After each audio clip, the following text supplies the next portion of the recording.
Tibor Várady, former Yugoslav Minister of Justice and professor of the Central European University.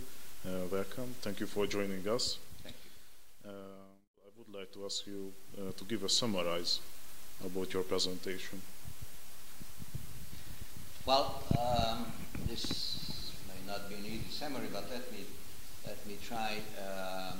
The basic points I was trying to find some relationship between democracy and ethnic identities.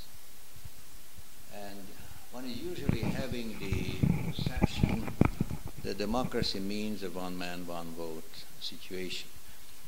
And this is indeed true and should be true. However, in all those countries in which you have various ethnic groups and identities and history and tradition, there are legal instruments and measures which are trying to accommodate this principle to ethnic realities. You have some rules about the number of Flemish and Wallon in Belgium in the Supreme Court and also in other bodies. So the simple one-man, one-vote principle is complemented by a principle of some ethnic balance. And otherwise, probably Belgium would not exist. The same way in countries in which you have considerable ethnic minorities, in many of these countries, and these are the countries which are taking a progressive point of view and attitude, you have rules which are giving some special status to minority groups who have size and who have had some historic roots.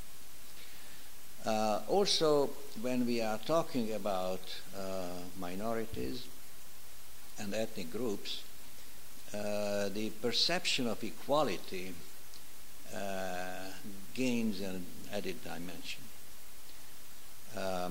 When we are coming to issues of language, education, the right to be equal is actually the right to be different.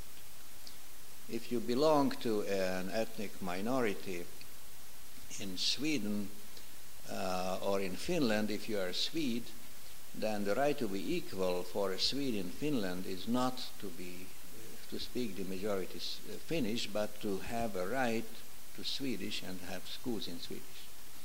And the same goes for a Hungarian minority member in Serbia or Transylvania, Romania or Slovakia.